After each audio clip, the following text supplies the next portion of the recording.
This week in disc golf had both Antela and Deanne cruise to victories. Yeti raises concerns about PDGA's latest actions and their lack of communication. Portland Open kicks off with Gannon setting the course record, and really, not so much more. What's going on, all you disc generates? It's Swiss Cheese with the disc golf world. You already know the one with all the holes in his game. You're watching This Week in Disc Golf, where I cover all things disc golf from the past week. First, want to start off thanking you for taking the time to watch. Every one of you who has subscribed, and of course, all those who contributed to the Patreon. With your guys' help, you're taking this channel to new heights. But let's get into the action already. With the Disc Golf Pro Tour on an off week before the Portland Open, the largest action of the weekend, Cascade Challenge, or DGPT's third qualifier event. And credit needs to go to the officials, who were smart enough to pare down this year's trophy after that last year Cat Merch Shining celebration that scared too many. Opening day kicked off with an insane 14 under by Nicholas Antela, or disc golf versions of Chad Michael Murray. The 1097 rated round is the fifth highest rated this season. And unfortunately, just like that AB Memorial performance, is nowhere to be seen on coverage. The round was 4 strokes better than any other round scored over the entire 3 days. Followed that performance with another hot round day with an 8 under on day 2, extending his 4-stroke lead to a 7-stroke heading into the final day. With Antela's control in that lead, the victory was all but locked. It would just be a matter of how much and ahead of who else on the podium. Turns out it would be 10 strokes ahead of Chandler Kramer and Ezra Robinson, who tied at 18 under. Kramer actually moved up 11 spots on the final day with a 10 under round. That payday would be his highest since that breakout European Open performance, which should help with his athletic tape and hair dye habit. FPO had a hot round itself, but would need to wait for day 2. Deanne Carey, who looks like the type that believes every liquid tastes better out of a mason jar and pairs perfectly with one of the 5 dishes that includes Fritos as an ingredient. Deanne started out the round going 9 under on the first 10 holes, would finish with a bogey-free 10 under round. That hot round would come in at 1036 rated and would tie Kristen Tatar for the 3rd highest rated round this season thus far, 8 strokes better than the next competitor that day, and gave her a 7-stroke lead over Raven Klein, who did her absolute best to make the final day as interesting as possible. Scored 7 straight birdies at one point and closed that lead down to a single stroke with 8 holes remaining, yet would give 4 strokes back the next 3 holes that put her out of reach. Cat Merch with a strong 9 under final day did land her a 3rd place finish though. That, and since it's a qualifying event, a shout out to those who earned the most points this weekend. At the very least, what I was able to decipher myself. So if wrong, I want to apologize ahead of time. On the MPO side, Matthew Bloom Edmonds, Atticus Abraham, and Jason Lawson, who has earned points in 2 qualifiers now. On the FPO side, you had Brittany Lehman Snyder and Julie Mowens. As for a leaderboard or a breakdown, ask DGBT because I can't find a damn thing on it. Missed by most, including myself, the PDGA board voted to make sweeping adjustments to its bylaws 2 weeks ago. It's understood if you missed it, considering that it was released by a simple announcement on the PDGA page right between that oh-so-popular Champions Cup announcement and the start of the OTB Open.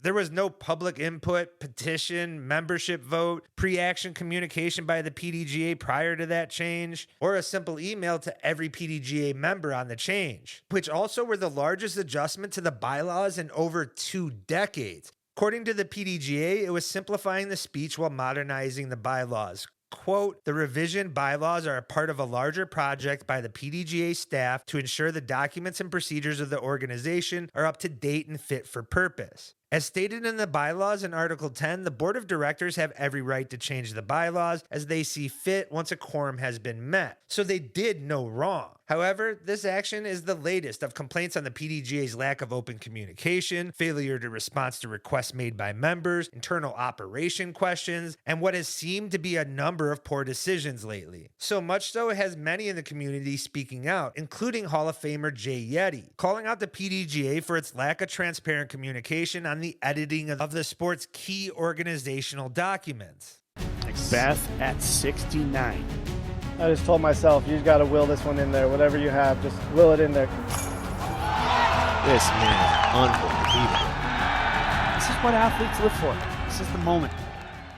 Remember, the PDGA board comprises of 7 members, is beholden to over 130 active members who just made the largest change in over 20 years. and simply send an announcement on their PDGA page telling everybody they just did it. To many, it seems as upside down as a Supreme Court justice flag, and certainly a giant red flag for most on the outside looking in. And thanks to the PDGA's lack of communication, that's exactly where every member finds themselves. Outside looking in. Sure, can this be a simple modernization? Yes, and I truly hope so. Either way, it's an embarrassing look for the PDGA, whose actions, though not wrong in any way, certainly could have been made better with nearly any transparency or communication at all, and is often the minimum expectation from any democratically elected official. And the PDGA's lack of action certainly justifies the reaction of Jay and other members who have spoken out loud. As minor as the PDGA is trying to make this change appear, it's still the largest change to our bylaws that has occurred in our sport. Did the bylaws need a change or refresh? Certainly. And those who are critical of this move would agree. Simply put, it could and should have been handled better by the PDGA. This outspoken reaction is simply to accomplish two things: to provide awareness to the members on the actions of the board members, and to check their power by putting pressure on them to being a more opening governing body. The dgpt kicked off with another Elite Plus event back at the Portland Open, one of the few golf course properties that gets less flack than others. Gannon Buhr, feeling the need to make a statement, did so by shooting the course record 10 under on day one. Hit all but one putt on the day that includes 5 from circle 2, the highlight being a 59-foot eagle putt from the knee on hole 4. The round would finish at 1077 rated and give him a 2-stroke lead with 3 days remaining. Over on the FPO side, the action is tighter at the top. However, Owen Scoggins took an early stroke lead on the field after day one's action, hitting huge putts all over the course, including birdie putts from distances of 51, 60, and 62 feet. Kat Mertsch is the closest competitor, using her distance to put herself in scoring position, but will need to improve her C1X putt if she hopes to push for a win. Also this week, with Simon Lizotte still home with a newborn, saw him do a Simon cast alongside day one action at Portland Open, which was better consumption of live disc golf than anything the dgpt provides, even with its technical difficulties and goofy ice cream wielding Steve Dodge appearance towards the end, who kind of looks like he just came from his thinking chair. However, something that the DGN may want to look into to better showcase their product on opening day's action. We'll also be doing a final day live Simon cast over on DGN, but you will need to be subscribed to Pro for access. Now let's move over to some quick hitters. When we say Disc Golf World is your favorite pro's YouTube channel, we mean it. That's your boys in the background of this Adam Hammis post. Dynamic Disc, with its onion marketing dropping the jury putter the same day as Trump's New York hush money judgment. Innova, with another Halo Groove, releases this one to commemorate Vinny's OTB win, shutting down those groove haters for the final last time.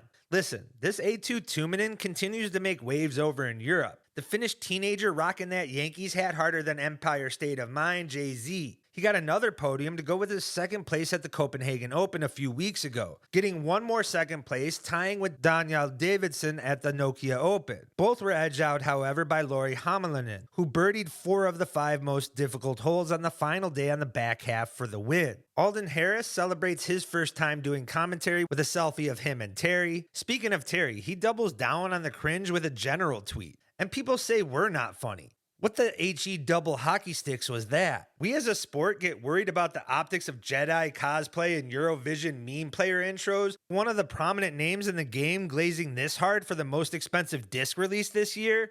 Come on already. And while we're on that general release, I, like many, are still on the fence with House of Disc. But blame really needs to be placed on MVP, who set the market with those time-lapse pricing just last year. Disc Golf makes Kill Tony as Cam Patterson rips on the game. Yeah, disc golf is fucking stupid, dog. Oh, no. Disc golf the dumbest game of all time. I hate disc golf.